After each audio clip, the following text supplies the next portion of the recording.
Hey guys, welcome back to my channel. ये है lecture 7। इस लेक्चर में हम बात करने वाले हैं कुछ स्टेटमेंट के बारे में, कुछ कंडीशनल स्टेटमेंट के बारे में, जो कि दो कंडीशनल स्टेटमेंट है हमारे पास, इफ़ एंड स्विच। ठीक है, चलिए शुरू करते हैं और देखते हैं कि किस तरीके से इनका यूज़ किया जाएगा, किस तरीके से इन पर कंडीशन अप्लाई की जाएगी। तो गाइस, सबसे पहले मैं यहाँ पर जो है एक फ़ाइल क्रिएट कर लेता हूँ, जिसका नाम मैंने रखा है यहाँ पर L7.html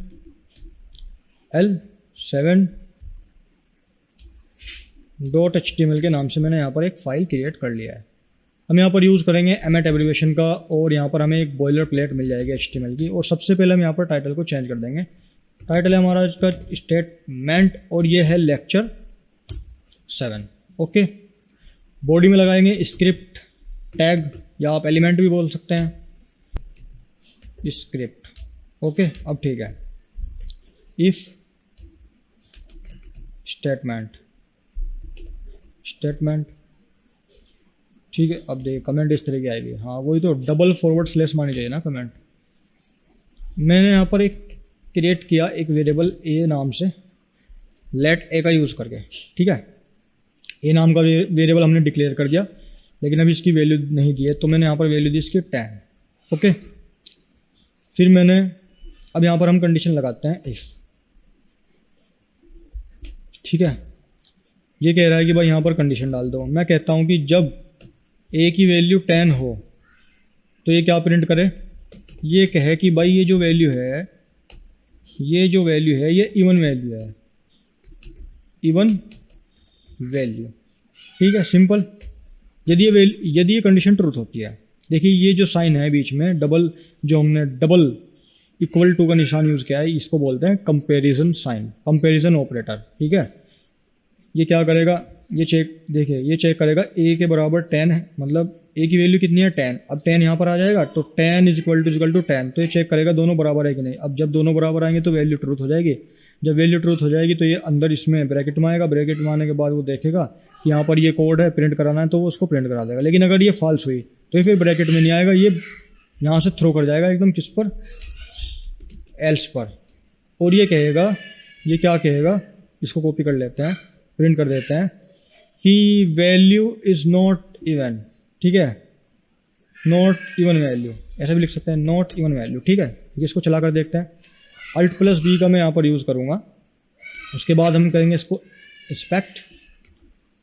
ठीक है, और यहाँ पर एलिमेंट के जस्ट बराबर में आपको कंसोल नज़र आ रहा होगा, तो यहाँ पर आपको दिख जाएगा आउटपुट आ चुका है इवन वैल्यू, यानी कि हमारी कंडीशन जो है वो क्या है, यहाँ पर ट्रूथ है, ट्रूथ हो गई। ठीक है, लेकिन यदि मैं यहाँ वैल्यू कर दूँ 11, अब ये क्या कहेगा, देखिए अब ये क्या कहेगा, अब वो जो वैल्यू है ट्रूथ, वो कंडीशन जो है वो ट्रूथ नहीं होगी, क्योंकि 11 बराबर 10 के कभी हो ही नहीं सकता। तो वो डायरेक्ट यहाँ से थ्रू कर जाएगा एल्स पर, और ये कहेगा कि नॉट इवन वैल्यू, कि भाई जो वैल्यू है वो इवन नहीं है, not even value. I think आपको इफ़ और एल्स समझ में आ गया होगा कि इफ़ और एल्स कैसे काम करता है। ठीक है, इफ़ ट्रूथ के लिए, एल्स फॉल्स के लिए। अब बात करते हैं इफ़, उसके बाद एल्स इफ़, और फिर एल्स। ठीक है, 3 चीज़ की यहाँ पर हम बात करेंगे। इसको यहाँ पर मैं कमेंट दे देता हूँ। ठीक है, ओके,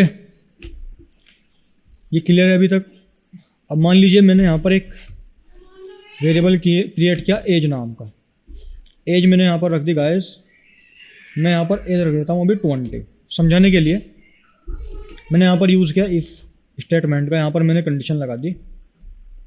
क्या कंडीशन लगाई भाई, मैंने कहा कि एज अगर ज़्यादा है 18 से तो क्या होना चाहिए। इसको कॉपी कर लेता हूँ मैं ऊपर से, और यहाँ पर पेस्ट कर देता है। एज यदि ज़्यादा है 18 से तो वोटिंग करेगा बंदा, vote for, go for vote लिख दे। ठीक है, वोट के लिए जाएगा।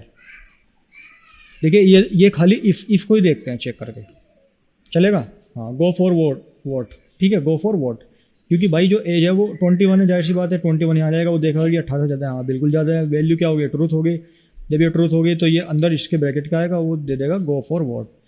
लेकिन एक चीज़ और देखते हैं, एल्स इफ़ का यूज़ करते हैं। देखिए एल्स इफ़ का यूज़ कब होता है, एल्स इफ़ का यूज़ कब होता है, ये इसमें दोनों वैल्यू, दोनों चीज़ रहती हैं। ये ट्रूथ कंडीशन पे भी काम करता है और फॉल्स कंडीशन पे भी काम करता है। कैसे? देखिए, इफ एल्स, इफ एल्स, एक काम करते हैं इसको, ठीक है, हाँ ये यूज़ करते हैं। हाँ, मान लीजिए एज मैंने कह दिया कि लेस देन 18 से अगर कम है एज, अगर 18 से कम है एज तो तब क्या होगा? नॉट गो फॉर वोट, कि वोट के लिए नहीं जाए। और लास्ट में लिख देंगे क्या? कि वोट के लिए जाएगा ही नहीं, not go for vote, not vote लिख देते हैं, ठीक है, नॉट वोट। यदि ये वैल्यू फॉल्स जाती है, यदि ये वैल्यू गलत चली जाती है, यदि ये जो कंडीशन है यहाँ पर गलत चली जाती है, तब वो कहाँ पर थ्रू करेगा? इस एल्स इफ पर आएगा। वो देखेगा कि एज क्या 18 से कम है, तो वो इसको प्रिंट कर देगा। लेकिन यदि ये भी फॉल्स चली जाती है, देखिए अगर ये ट्रूथ गई तो ये प्रिंट कराएगा, ठीक है। ये जो एल्स इफ है वो ट्रूथ के लिए भी काम करता है, फॉल्स के लिए भी। कैसे? जब इफ़ की कंडीशन फॉल्स होगी तब ये एल्स इफ चलेगा, यानी कि ये फॉल्स के लिए काम कर रहा है तो ये इसको प्रिंट करा देगा अगर यहाँ पर कंडीशन ट्रूथ हो गई, ठीक है। यदि ये फॉल्स हो गई कंडीशन, तब ये इस पर थ्रू कर देगा, एल्स पर ये प्रिंट करा देगा नॉट वोट। तो चेक करते हैं आउटपुट अभी अपना। गो फॉर वोट कह रहा है ये अभी, क्यों? क्योंकि अभी जो है ये कंडीशन ट्रूथ हो रही है, एज ज़्यादा है इससे 18 से। अब एक काम कर देते हैं, यहाँ पर हम 12 कर देते हैं एज। अब क्या होगा? देखिए अब ये वैल्यू सॉरी ये जो कंडीशन है ये फॉल्स हो जाएगी, क्योंकि एज जो है वो 18 से ज़्यादा नहीं है, कम है। तो ये यहाँ से थ्रू करके किस पर आएगा? एल्स इफ पर आएगा। वो देखेगा कि क्या एज 18 से कम है? जी हाँ, एज 18 से कम है। एज अभी कितनी है? 12। तो ये क्या प्रिंट कराएगा? Not go for vote. लेकिन यदि यहाँ पर भी वैल्यू फॉल्स हो जाती है, वैल्यू यहाँ पर जो है सॉरी जो कंडीशन है वो यहाँ पर फॉल्स हो जाती है, तब वो इस पर आएगा, ठीक है। देखिए देखते हैं कौन सा चलता है। हाँ, एल्स इफ वाला चल रहा है। क्यों? क्योंकि एज 18 से कम है, लेकिन एल्स इफ में 18 से तो कम है, इफ में 18 से ज़्यादा होनी चाहिए तो नहीं चला। लेकिन यहाँ पर हमने कह दिया कि यदि 18 से कम है तो ये प्रिंट कराए नॉट गो फॉर वोट, कि भाई आप वोट के लिए नहीं जा सकते हैं। तो उसने प्रिंट करा दिया एल्स इफ वाली कंडीशन को, नॉट गो फॉर वोट। अब ये कैसे काम करेगा एल्स वाला, इसको भी देख लेते हैं ये कैसे काम करेगा, ठीक है। देखिए मान लीजिए मैं यहाँ पर करता हूँ, मान लीजिए मैं यहाँ पर कर देता हूँ इक्वल, कि भाई जो एज है वो ये तो 18 के बराबर हो। देखिए हमने इसमें कहा कि 18 से ज़्यादा हो या फिर 18 के बराबर हो। अब क्या होगा? ना तो 18 से ज़्यादा है इसमें तो फॉल्स। अब नीचे आएगा, वो नीचे आने के बाद चेक करेगा कि 18 के बराबर है, नहीं है बराबर, तो वो डायरेक्ट किस पर आएगा? एल्स पर आ जाएगा। अब ये क्या कहेगा? Not go for vote. अच्छा अब ये फॉल्स पे भी काम कर रहा है, हाँ इसके बराबर नहीं है। एक काम करते हैं, ये कंपैरिजन करानी है हमें, इक्वल नहीं रखना है, ठीक है। हाँ अब देखिए, अब ठीक है, वो हमने यहाँ पर साइन ऑपरेटर गलत यूज़ कर लिया था, कंपैरिजन ऑपरेटर, ठीक है। तो अब यहाँ पर क्या हुआ? तो एज जो है वो 18 के बराबर नहीं पाई गई, तो अब वो यहाँ पर थ्रो कर गया किस पर? एल्स पर। तो उसने कह दिया नॉट वोट, कि आप जो है वोट नहीं दे सकते। आप समझ गए होंगे कि जो इफ है वो ट्रूथ के लिए यूज़ होगा, एल्स इफ जो है वो ट्रूथ और फॉल्स दोनों के लिए यूज़ होगा, और जो एल्स है वो फॉल्स कंडीशन के लिए यूज़ होगा। ओके, तो इस तरीके से आप जो है इफ स्टेटमेंट का यूज़ कर सकते हैं। अब नेक्स्ट बात करते हैं हम यहाँ पर स्विच स्टेटमेंट की। तो गाइस देखिए स्विच क्या है, क्यों हम उसका यूज़ करेंगे। जब आपको अपने कोड में, अपने प्रोग्राम में चॉइस को क्रिएट करना होता है, तब आप स्विच का यूज़ करते हैं, या आप कह सकते हैं चॉइस क्रिएट करने के लिए स्विच का यूज़ किया जाता है प्रोग्राम में। जैसे मान लीजिए मैं कहूँ कि आपके पास 7 दिन है, ठीक है, और यहाँ पर कंडीशन लगा देते हैं कि जब तारीख 12 हो तब संडे हो, और संडे को हम क्या कर लेंगे? छुट्टी कर लेंगे। तो ये चॉइस हो गई, यानी कि तारीख 12 होनी चाहिए, और तारीख 12 होनी चाहिए, और दिन कौन सा होना चाहिए? संडे का। तब क्या हो जाएगी? हम हॉलीडे कर लेंगे। तो ये चॉइस हो गई। अब ना ये मंडे पाएगा ना सैटरडे पाएगा, यानी कि आपके पास 7 दिन थे, 7 दिन में से आपने चूज़ कर लिया कि मुझे संडे को 12 तारीख को छुट्टी चाहिए। ओके, इसी तरीके से हम एक और एग्जांपल लेते हैं मंथ का। मान लीजिए हमारे पास है जनवरी से लेकर दिसंबर तक मंथ है 12। अब मैं कहता हूँ कि जब मेरे पास 10,000 रुपये हो जाए तो हम छठे महीने, ध्यान से सुनना, मेरे पास 10,000 रुपये हों तो मैं छठे महीने में, और छठे महीने में महीना कौन सा हो, जून का हो, तो हम कहाँ जाए, घूमने जाए मसूरी। तो इस तरीके से चॉइस क्रिएट हो गई। आपके पास चॉइस थी पूरे 12 महीने की, लेकिन आपने चूज़ किसको किया, जून को किया, छठे महीने को। आप जो है अक्टूबर को भी कर सकते थे, दिसंबर को भी कर सकते थे। इस तरीके से आप जब आपको चॉइस क्रिएट करनी पड़ती है प्रोग्राम में, तब आप स्विच का यूज़ करते हैं। देखिए कैसे। मान लीजिए मैंने यहाँ पर लिखा, देखिए लेट का यूज़ करूँगा मैं यहाँ पर। मैंने यहाँ पर लिख दी डेट। मैंने कहा भाई डेट 12 तारीख हो। अब मैं यहाँ पर यूज़ करूँगा स्विच का। देखिए ऊपर वाले में तो ये इसको कंप्लीट दे रहा है, लेकिन नीचे में दे रहा है स्विच स्टेटमेंट। तो आपका यहाँ पर पूरा सिंटैक्स आ जाएगा स्विच स्टेटमेंट का। अब ये कह रहा है की मैं यहाँ पर डाल देता हूँ क्या, डेट हमारी की है, और डेट की वैल्यू क्या है 12। अब ये कह रहा है कि यहाँ पर वैल्यू डालो भाई। वैल्यू डाल देता हूँ मैं कि 1 तारीख हो तो तब क्या हो, कंसोल का यूज़ करेंगे। ठीक है, कंसोल डॉट लॉग। 1 तारीख हो तो मंडे हो। ठीक है, काम करते हैं 1 तारीख नहीं, हाँ ठीक है कोई बात नहीं, मंडे हो। अब मैं इसको यहाँ से कॉपी कर लेता हूँ। उसके देखिए यहाँ पर क्या होगा, केस 1, सॉरी वैल्यू देखेगा ये 1 है। ऊपर जाएगा तो देखेगा डेट की वैल्यू क्या है, 12 कितनी है, तो 12 है। 12 यहाँ पर आगे चेक करेगा तो नहीं है। ठीक है, चॉइस क्रिएट कर रहे हैं हम यहाँ पर। उसके बाद में इसको मैं प्रिंट कर देता हूँ। ठीक है, मंडे, ट्यूसडे, शॉर्ट में लिख दे रहा हूँ। ठीक है, वेड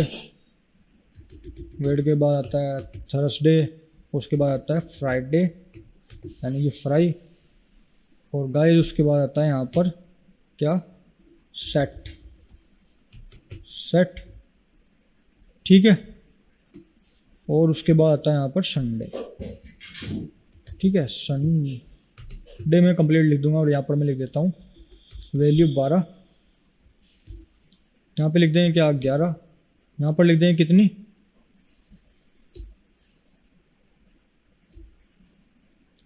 10, और यहाँ पर लिख देंगे कितना, 9, और यहाँ पर लिख देंगे कितना 13 कर देते हैं। ठीक है, ये एक चॉइस क्रिएट कर रहा हूँ मैं, और यहाँ पर लिख दूंगा मैं 8। ओके, सेव कर लेते हैं, और डिफ़ॉल्ट में मैं डाल देता हूँ यहाँ पर। इसको कॉपी कर लेते हैं और यहाँ पर प्रिंट कर देते हैं नथिंग। यदि इसमें से कोई भी वैल्यू ना हुई तो ये प्रिंट करा देगा नथिंग कि भाई कुछ नहीं है, आपकी चॉइस जो है वो काम नहीं कर रही है। देखते हैं कि वर्क करता है कि नहीं करता है। ठीक है, मैंने बता दिया कि डेट 12 होनी चाहिए, और तब क्या हो जाए, संडे आ जाए।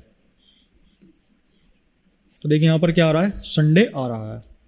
ओके, इसी तरीके से अगर मैं यहाँ पर इसको हटा दूँ, मैं यहाँ पर कर दूँ 0। अब यहाँ पर देखिए वैल्यू नहीं है, कोई कुछ भी वैल्यू नहीं है। एक काम करते हैं, इसको फॉर्मेट कर लेते हैं, डॉक्यूमेंट कर लेते हैं फॉर्मेट। अब ठीक है, अब सही आ रहा है। अब ये क्या प्रिंट करेगा, अब इसको प्रिंट करना चाहिए नथिंग। एक काम करते हैं, इसको पहले सेव कर लेते हैं। सेव करने के बाद मैं इसको प्रिंट कराऊंगा तो ये नथिंग प्रिंट कर रहा है। तो भाई इस तरीके से आप जो है स्विच स्टेटमेंट का यूज़ करके चॉइस को क्रिएट कर सकते हैं अपने किसमें, अपने प्रोग्राम में। ओके, आई थिंक आपको समझ में आ गया होगा। अब एक चीज़ और यहाँ पर मैं करूँगा, मैंने यहाँ पर एक वेरिएबल बनाया डेट नाम से। ठीक है, देखिए बड़ा मज़ेदार यहाँ पर मैं कुछ करने वाला हूँ, बहुत ही ज़बरदस्त सा। ठीक है, आई होप आपको जो है पसंद आएगा। यहाँ पर मैंने एक वेरिएबल बनाया डे। ठीक है, अब उसकी कंडीशन में यहाँ पर डाल देता हूँ। मैंने यहाँ पर एक क्लास को कॉल किया। अरे भाई ये क्या हो गया, मैंने यहाँ पर क्लास को कॉल किया। कौन सी क्लास, डेट क्लास को। ठीक है, डेट क्लास को मैंने यहाँ पर कॉल किया।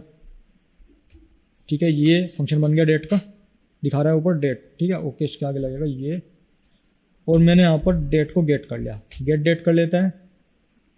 ओके, इसको भी फंक्शन बना देते हैं। अब देखिए क्या होगा। अब यहाँ पर मैंने जो है केस बना दिए 1 2 3 4 5 6 7 जो भी है। ओके, हाँ, अब ये काम करेगा किसके अकॉर्डिंग, आज की डेट के अकॉर्डिंग काम करेगा ये। आज क्या डेट है गाइस, आज डेट देख लेते हैं हम क्या है, 15 जुलाई है। तो मैं यहाँ पर एक में डाल देता हूँ 15, एक काम करते हैं इसको यहाँ पर डाल देते हैं 0, देखते हैं क्या होता है। 0 1, ठीक है, 2, ये 3 एंड इसके बाद यहाँ पर 4 5 एंड इसके बाद 6 हो गया। ओके 6 आ गया सैटरडे, ठीक है।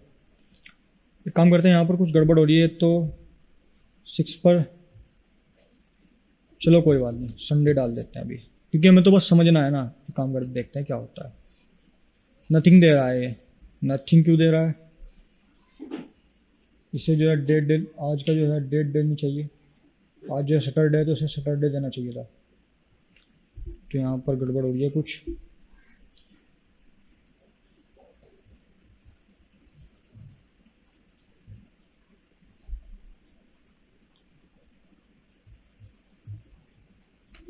हाँ यहाँ पे गड़बड़ हुई है, डेट नहीं, हम डे के अकॉर्डिंग निकाल रहे हैं ना, तो गेट डे करना है हमें।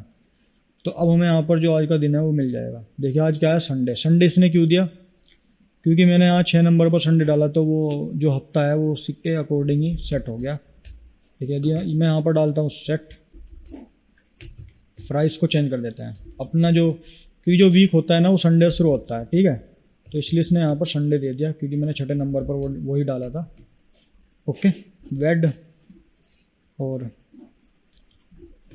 इसको कर देते हैं ट्यू, और इसको कर देते हैं यहाँ पर मॉन, और इसको कर देते हैं यहाँ पर सन, यानी कि संडे। और आज क्या दिन है? आज सैटरडे है, तो ये सैटरडे देगा, यानी कि यहाँ पर क्या हो गई थी, चॉइस क्रिएट हो गई थी, हमारे पास चॉइस थी, हमने उसको क्रिएट कर ली। अब देखिए क्या दे रहा है, सैटरडे दे रहा है, क्योंकि आज सैटरडे ही है। ओके, 15 तारीख है और सैटरडे है। आई होप आपको समझ में आ गया किस तरीके से जो है हम इफ़ एल्स का यूज़ कर सकते हैं, और if else if and else का यूज़ कर सकते हैं, और स्विच स्टेटमेंट का यूज़ करके किस तरीके से चॉइस को क्रिएट कर सकते हैं जावास्क्रिप्ट में अपने प्रोग्राम में। तो गाइस वीडियो को लाइक कर दें, चैनल को सब्सक्राइब कर दें, और वीडियोज़ को शेयर भी कर दें। मिलते हैं नेक्स्ट वीडियो में। थैंक यू सो मच, धन्यवाद।